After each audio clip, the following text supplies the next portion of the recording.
there's too much pressure on the bottom line now that we can't be throwing food out. And so I think, it's an exciting time for chefs to really look at the whole ingredient and to see how much more they can be utilising. This is the Deep in the Weeds podcast. I'm Anthony Huckstep.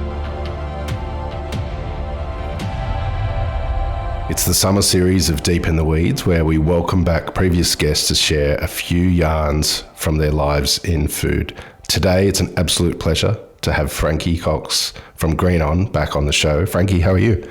Hey, Huck, I'm good. How are you? I'm good. You are a well-travelled food identity in Australia and shared many yarns last time you were on the show. Yeah, I've clocked a few international miles, I would say. Yeah, absolutely. Do you have any sort of fun stories that really sort of impacted you on your travels in regards to food? Yeah, definitely. I think there was one meal that was probably pivotal in being receiving hospitality and also being a chef and being exposed to people's different crafts. But so I was in Puglia in Italy, and it was my farewell tour to that side of the world before moving back to Australia after 6 years overseas. And so I contacted Maria Cannibal, who has the Parabere Forum, which is for women in hospitality, an international forum that I'd been to a few years prior, and asked her if she knew of any good cooking schools in Puglia that I'd love to go and do a cooking class while I'm there. And so she recommended this woman called Maria in Conversano, this tiny little town kind of up the top of Puglia. And she has a Michelin star restaurant and a cooking school. So she put me in touch with her. And Maria didn't speak any English, and so we were using Google Translate via email. And then the cooking school was closed basically the whole time I was there. And then she said it's going to open like literally 3 days before I was leaving Puglia. So I thought I have to go. I was traveling with a friend and we were down in Lecce and she had to leave early. So I was like, bugger it, I'm still going to go to this cooking class. I'll figure out, I don't know how I'm going to get there or how it's going to pan out, but we'll see. So then I went up to Polignano a Mare and I had a few nights there and was trying to figure out how to get across to Conversano. So there was like these guys that drive tuk-tuks around the local town, and I asked them if they could drive me to Conversano. So I took a tuk-tuk. I think it was about 45 minutes, and we were like on the main highway, like going through this arid landscape, rattling the whole way there. And I had found an Airbnb, so I'd booked that. We get there, we can't find the Airbnb anywhere on these like amazing stone cobble streets. No cars could go down them. They were just little laneways. So the tuk-tuk driver was out. He was running up and down every lane on the phone to the host of the Airbnb trying to find them because no one could speak English. And anyway, so I get there and they've obviously looked at my Instagram and they think that I'm some famous chef. So they're like praising me, like so excited that I'm there. And so then they knew that I was going to do the cooking class. So then they tell me to go to the restaurant and I get there and I meet Maria's son. And he spoke a little bit of English, but not a lot. And then he was trying to tell me that there was going to be a translator at the cooking class. And so then this woman rocks up. And so I'm like, oh, here's the translator. I'm just yabbering away to her in English. And she looks at me and she's like, no English, no English. So I was like, oh, okay. And she was like, come with, like trying to show me, like, come with her and then to get in her car. So I was like, all right, here we go. I guess I'm strapping in now. So I get in her car and we drive through the countryside and she's pointing all these things out, pointing out fig trees along the way and going, oh, yeah, see. And then we get to the cooking school and it was below Maria's house and it had just recently been kitted out all by KitchenAid. So then there was three of us. It was her first cooking class back since it had been refurbed. And so Maria's this beautiful woman, probably in her late 60s, and she holds, as I said, a 1 Michelin star at the restaurant. And there was just three of us in the cooking class, and the one girl who was meant to be the translator spoke about 10% English. So we had this, well, it was an amazing experience because obviously cooking is so visual. And so it didn't really matter what language was being spoken. And I guess cooking is a universal language. So that was amazing just to sit back and watch and see how passionate she was and all the amazing ingredients you use, like local beautiful puntarelle and beautiful cheeses, and the way she cooked pasta and semolina and things like that. So that was I guess, just a toe in to see what the next experience was like. So then she invited me to come and have lunch at her restaurant the next day. And so I go in and it's like just the most beautiful room. There's antique things everywhere. And there's so much soul in the space, and you can tell there's so much pride. And so I sit down and there's like doilies on the table and all these beautiful old plates, and the meal begins, and I honestly could have cried as soon as it started. I was sitting there by myself. I did the matched wines, and the first course was like 12 little different dishes and all the most beautiful vegetables. And it was like, sometimes I find tasting menus a little bit sterile and a bit pretentious, but this was just like, it was so humbling, and some of the plating was so beautiful and just not the way that I would ever plate anything or see how things would be plated here, but, you know, tiny little sauces here and there, and like you could tell that they just, had so much pride in it. So I have the first few courses, and even just the wines that they were bringing out was so incredible. The glassware, like they had lots of different glassware, Zalto, Riedel, all different shapes and sizes. They were bringing out every olive oil that was garnished the dish. And then Maria came out and sat with me, and she sat across from me, and obviously we couldn't speak, and she just sat there and watched me eat the food that she had prepared. And it was just like this amazing connection. And like every time I had a bite, she was like looking for validation or like, you know, to see how I was enjoying it. And then, then she went back to the kitchen and dessert came out. I reckon there was like 12 different little desserts. Before I spoke to you this morning, I was having a look through my phone at the photos and the videos and everything. And luckily the front of house staff, one of the girls could speak English, so she could describe the dishes to me. And it was so beautiful and so memorable. And it was, you know, I had a few amazing experiences of Southern hospitality when I was in the US, and it just felt like that. Like they was like so excited that I was there and had bent over backwards, and it was very, very special. So I think that's probably the top of my travelling meals. You had quite a food epiphany in your time back in Australia and changed your approach to cooking. But did that experience that you just shared with us, did that have an impact on that direction that you went in?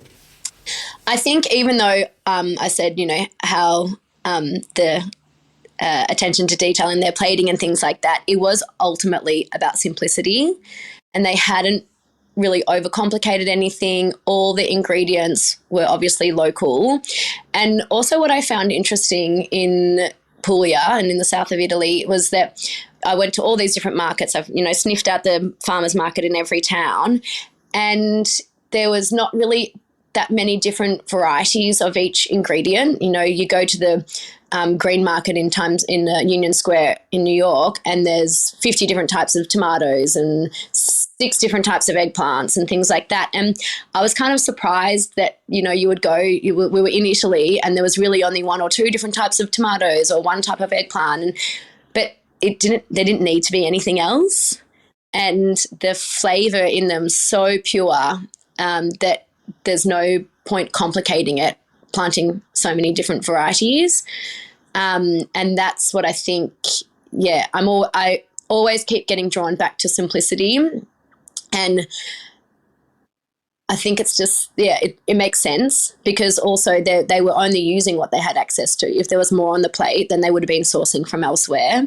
So just be true to the area that you're from and use what's in abundance, and it's always going to taste delicious. You touched on the US just a little bit. You spent quite a lot of time there and made a huge impact in the US. Do you have a story or two from your experiences there? You know, on the spot here a bit, Huck. I think probably a funny story or a few funny stories. The one thing that I found really hard to source in the US was a leg of ham. And I often needed to find them. And because I guess it's not really a traditional thing to do over there, but I was cooking a lot for Australians. And so like I wanted to source one at Thanksgiving and at Christmas and at Easter. And the first time I tried to call around asking butchers all over LA, they just didn't understand. They're like, do you want a shoulder of pork? And I was like, no, I want a leg of ham. And they're like, oh, we can give you a leg of pork. And I was like, no, like it needs to be brine, cured ham. And they just didn't understand, like, okay, well, if I get it in, do you want to cure it? And I'm like, no, so then I'm doing all these different research, like going to the butchers, seeing like if I can point at anything, maybe it's called a different name. And then finally, Italy had just recently opened in the Westfield in LA, and so I was getting a lot of seafood from there. And so I went to their butcher, and I was like, do you know what a leg of ham is? And like, this is wild, asking a butcher if they know what a leg of ham is. And so I spoke to this kid, and he's like, yeah, I think I know what you mean. And I was like, all right, great. Can you order one in? Like, I'm really cutting it fine. I need it within 3 days. And so, because they also do like spiral ham over there, and it's just like a little bit of the leg, and then they put it through this machine and it cuts it, it spirals it along but doesn't go all the way to the bone, so it still holds together, but then it's already sliced. But so you can't glaze that and it dries out. So yeah, I'm like, no spiral, whole thing. I want the skin still on. And so he's like, yeah, I've got you. So I'm freaking out. You know, it's the day before Thanksgiving. I was like, if I don't have this ham, I'm going to be in big trouble. So I went to pick it up, and it was the most amazing leg of ham. It was massive and like the most beautiful shape. And he was like, I don't really know how to charge you for it. And I was like, oh, well, like, you know, like just do it by the weight, like whatever it is by the or pound over there, by the pound, and charge it out. And he brought over the machine and he charged me like $60. And I was like, are you sure that's very cheap? And he was like, to be honest, I've got no idea what's going on. Like, let's just keep this between you and I. And it was the best ham I've ever done. I baked it, glazed it. Everyone said it was the best ham they've ever had. And so luckily I could give them the story that went with it. And I think that made it taste even better. But yeah, all over America, all the times I tried to get ham, that was a real struggle. So I guess that's a bit of a festive story for you. This episode is proudly supported by Montague, handpicked for you. The things that we're really looking for in plums, first of all, they've got to be sweet. We're really looking for a full flavour explosion in our plums. Red flesh is critically important to us, higher in antioxidants, so all that good stuff. And then we're also looking to add a slightly firmer texture, so there's almost a little crunch. You know, that's the real driver for us. For more information, go to montague.com.au. Well, it's summer at the moment. Do you have any favourite foods in Australia that you like to sort of celebrate during summer? Yeah, so another dish going back to New York, the second restaurant I worked at in New York was called Navy in Soho, and it was a seafood and vegetable-driven restaurant, and there was this dish on the menu, it was called mussel toast. And the first time I had it, like I took one bite and I had to close my eyes to eat the rest of it. It was just, I couldn't even get over the flavors. It's like umami and like salty and like oceanic and like, anyway. So I anytime people came to visit me at the restaurant and I'd say you have to have the mussel toast, well, like their life was changed as well. So the first time I ever came back to Australia, after that, my mum was like to me, you have to make the mussel toast. Told everyone about it, you have to make it. And I made it, and like she invited like half of Point Lonsdale to come and try the mussel toast. So then any time I went home, everyone always made me make the mussel toast. And so now it's something that I love to do in the summertime, because it is a bit of an act of love to make. There's a few different steps along the way, but essentially, so you just get really beautiful sourdough, and it's best if that's grilled on like a fire. So if you crank the hibachi, it's fine on the barbecue, but hibachi is even better. And then you make an aioli, and it's ají caper aioli. So ají is a yellow Peruvian chili, and you can get it in paste form from Casa Iberica. It's delicious. It's like quite acidic. It's not too spicy, so it's a really nice balance in the mayo, in the aioli. And then so you blitz some capers and then make your aioli. You can do store-bought mayo if you want, but I prefer to make it. And then and add the chili paste. Then to cook the mussels, you saute first fennel and lemon, and then you add the mussels in and you deglaze that with a dry white wine, just like, I don't know, a quarter of a bottle. And put the lid on, let the mussels start to open, and then kill the heat, because then you're going to pick the mussels, so you don't want them to overcook them. So you pick the mussels and then you reserve the cooking liquid, strain that off from the fennel and the lemon, and then you just do a few mixed herbs on the side that you're going to garnish it with, so spring onion, chives and parsley. So then when you're ready to actually execute it, you get your toast on, you've got your mussels in a small pot in the cooking liquid, and then to assemble it, aioli on the toast, and then with a slotted spoon, you mount the mussels onto the aioli and toast. Sorry, you've thrown in the mixed herbs by this stage, so they're wilting a bit in the beautiful cooking liquid, and then just finish it with olive oil and like a little bit of chili flakes, and it's magic. So that's my favourite thing to cook in the summer, and I love going down to Port Arlington and getting the mussels fresh from the boat, picking the herbs from the garden, and yeah, it tastes like summer. As we mentioned at the top of the show, you sort of very well travelled and cooked all over the world. Tell us about your cooking now, and sort of and what you're up to, and that big shift that you had in regards to your food. How is that manifesting? Yeah, I love it, because it's the only way I can cook now. I think the way I used to cook in the past was very much driven by tastes and textures and things that I had on my mind. But now it's my purpose to cook local food, and to cook it with intention, and be mindful of where it's come from, and make sure that I'm not wasting anything, and to be grateful for the people who have produced it and the food miles it's taken to travel.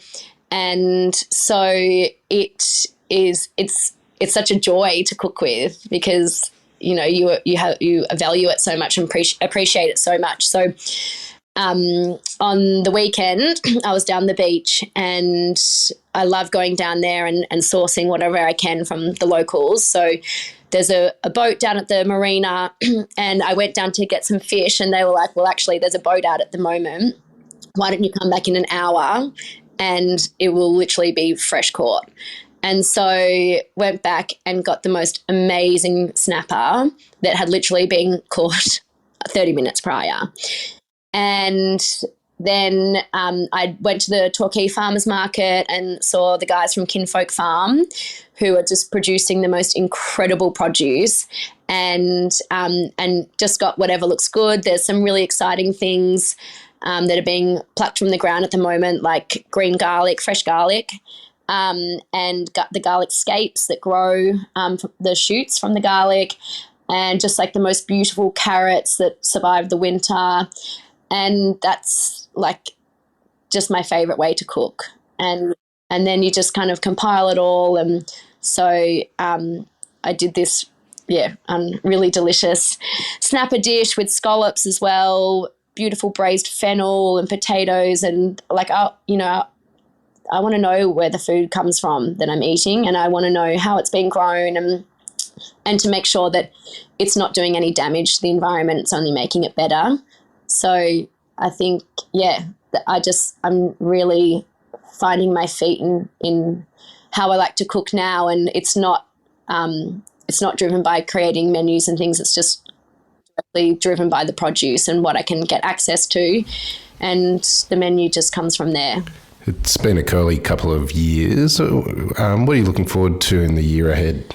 Oh, I don't know. With the price of power going up, price of produce going up, stuff getting harder to find, there's a lot to look forward to, though, at the same time. We're really lucky. We just did a round of hiring, and we had I put out a post just on Instagram, and I had over 30 people apply within 48 hours.